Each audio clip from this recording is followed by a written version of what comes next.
We were always told it might come to this. That one day, everything we ever knew could end.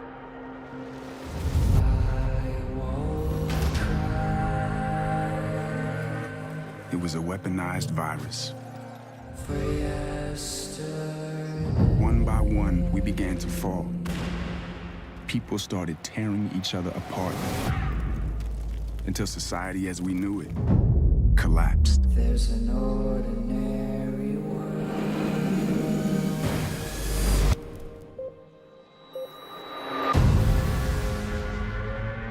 It was a signal that the normal lives we led Were gone. We are activated as a last resort. We are the Division. We don't know how many of us there are. or what it will take to save what remains. But there is one thing we do know.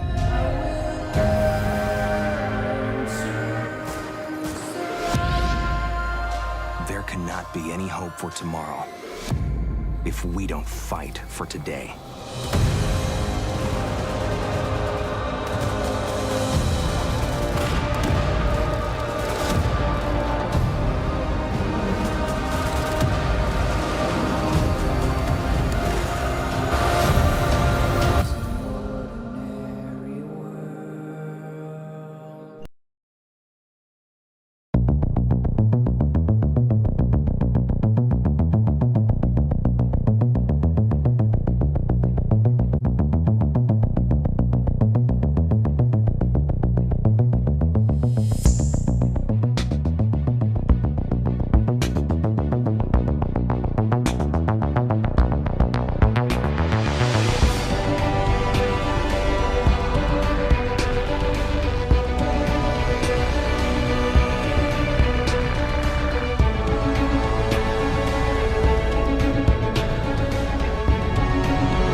Hello, my fellow agents. What's up? It's Robbie with Open World Games, and I'm joined with...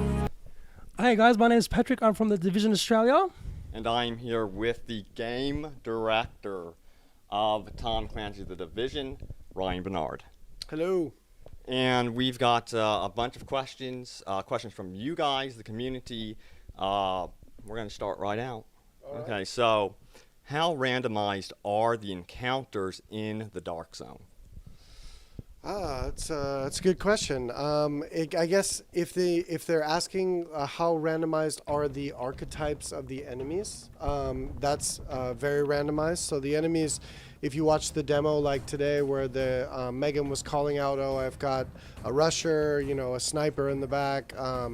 There's several archetypes to each faction in the game. And those are absolutely randomized, but the factions themselves kind of are in areas for a reason, so that's not so much randomized, besides the roamers that might come through certain areas.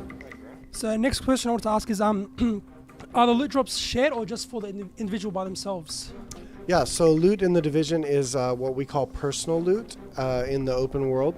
So when you take down some enemies and something drops, that's for you, and not the other members of the group. They don't see it. However, in the Dark Zone, which is a public space, that changes. So loot is then shared. So the first person to loot it would loot it. But it's also contaminated if you were watching the demo. So you need to extract it before you can equip it. Okay.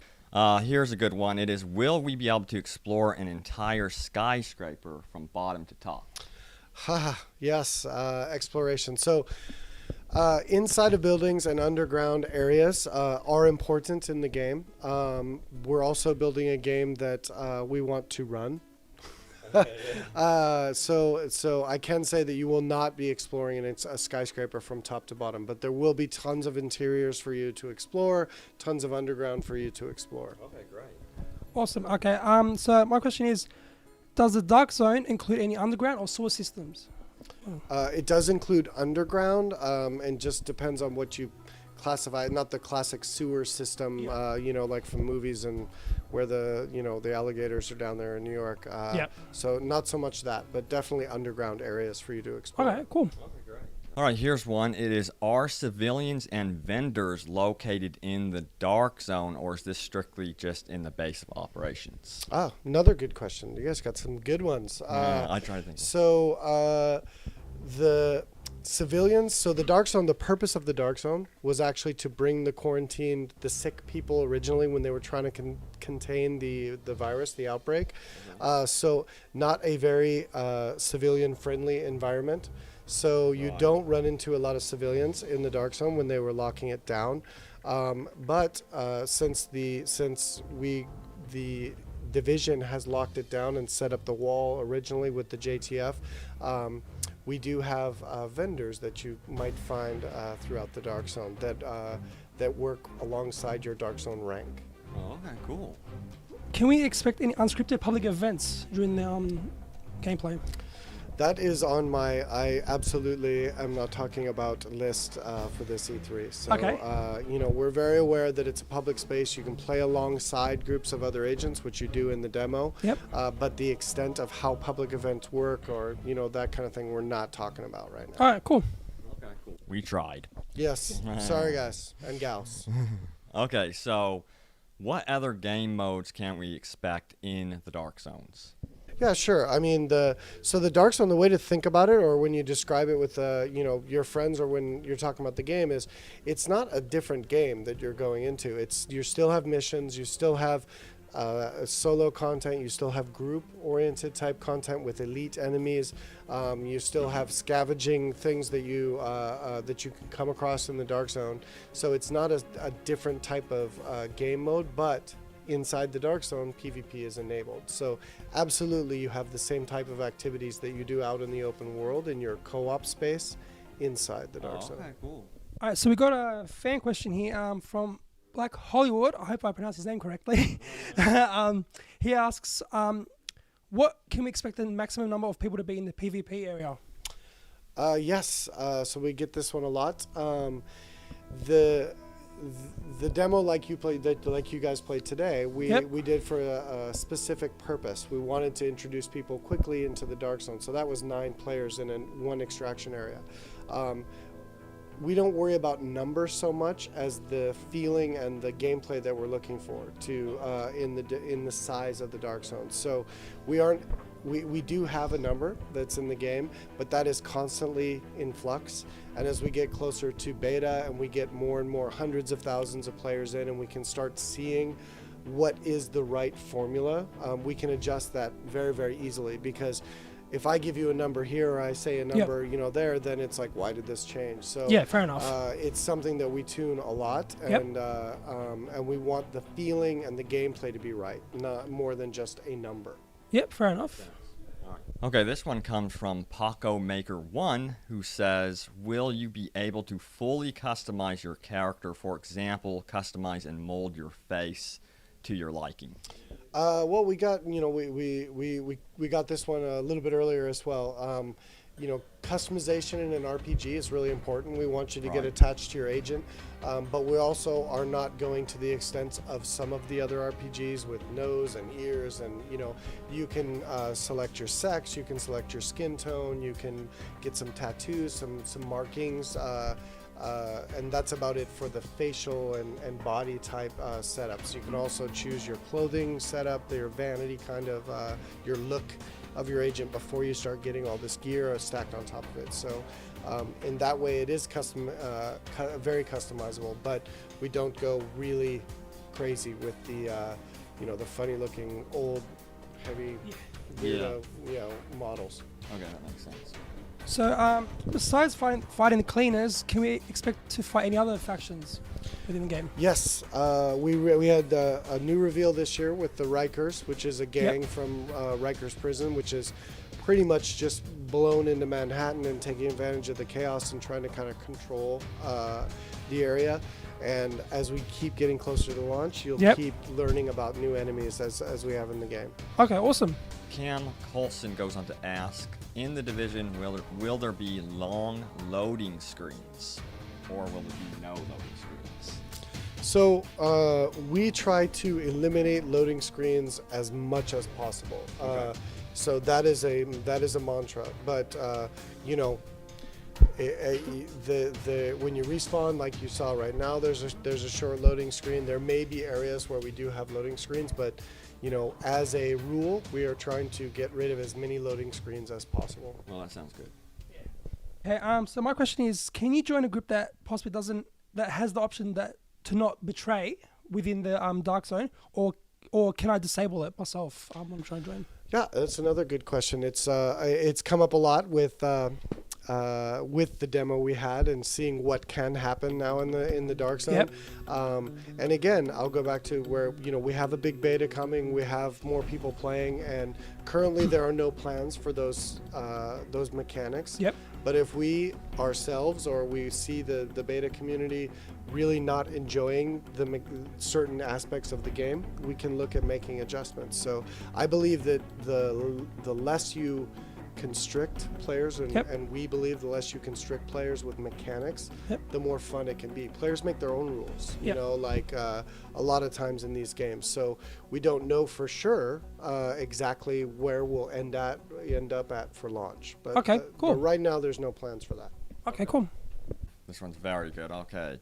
It is from Audi Surcharge, who says, what is the max squad size? Will there be content that requires raid-sized parties?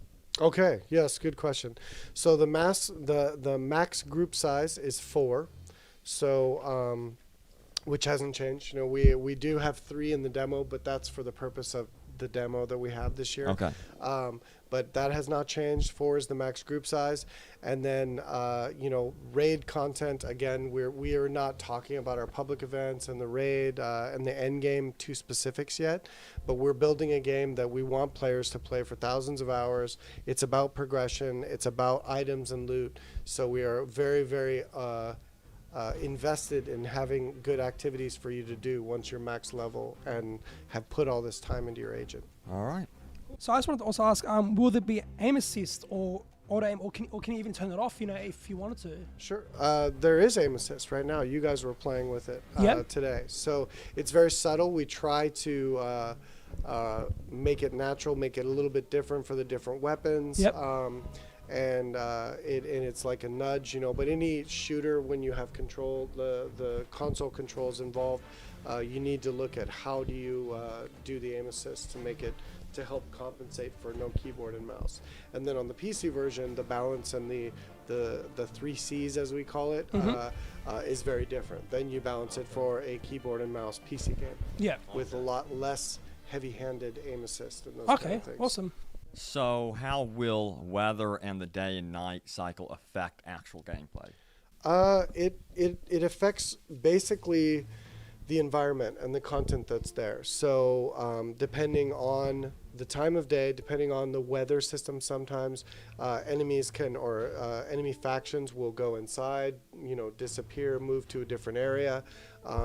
It changes the audio or the audible range that they can detect you as an enemy type from day and night and from the weather type, so you can maybe get into a better position to take them out early, those kind of things. So that's how the day and night cycle really affects the content. It doesn't completely change it, but it really, really alters it. Because I love day and night cycles. Yes, it's very cool. We all do. That's it. So how large can we expect the map to be actually? For example, how long does it take to cross on foot? Yeah, that's another great question that I can't answer right now. So, that's fair enough. The game is big, you know, and we want it. We know that we have to support a certain amount of level progression, a certain amount of players, but we want to keep the fidelity that you see in the demo. We want to keep the realism that you see in the demo. So, again, it's another one of those things that as we get closer to beta and launch, that stuff will come out. So how long would it take to experience all of the content of the game? Like how long? It's another one of those things where I like to. There's a certain game. We're not supposed to talk about different games, when we talk. But an RPG game that you can go through the main storyline if that's what you so choose to do in, let's say, 11 hours. And that same exact game, you can play all of the content in like 340 hours. So I think that it's an impossible question to answer. It's a great question, but it's an impossible question to answer. Everyone is different. Everyone will play different types of things. Some people will go into the dark, some won't. Some will follow the main storyline. Some will just go wherever they want. So there's no way I can answer that, but we are trying to put in as much content as possible and support this nice progression towards the maximum level in the game. All right, cool. So we've got a fan question here from Lucky X360 asking, how much will there be, and to what extent, small or large? It's another good question. Destruction is important for us. I mean, the engine, Snowdrop, the proprietary engine we're building the game with, it makes beautiful destruction. Extremely realistic. You've seen that. It's not just in demos. It's in the game you were playing today. Of course, not everything is destructible. It's again a lot like the building question, that we want to make as many things destructible as makes sense, as good for performance as well as gameplay. So many things in the game are destructible, but I don't have a percentage or a ratio or a number. But again, it's when it makes sense and as much as the game needs to support. Yeah. Okay, cool. Just want to also, so for those who possibly maybe missed it, when is the release date, and also what it's releasing on, and any betas and like that? Sure. So the game, Tom Clancy's The Division, is going to be released on March 8th, 2016, and it's out for Xbox One, PlayStation 4, and PC. Yep. And then ahead of that, if you have an Xbox One, you can get into the beta in December if you pre-order the game, or if you go to the website, you can enter, I guess it's like a raffle to potentially win a slot. And then for PlayStation 4 and PC, it'll be right at the start of next year. We'll be getting into those betas. Okay, awesome. I think that's everything we've asked. All right. Yeah. Cool. So I just want to thank you on behalf of myself and Robbie, and thank you for the time for the interview. No problem. Thank you guys. Thank you guys. And we'll see you guys in New York.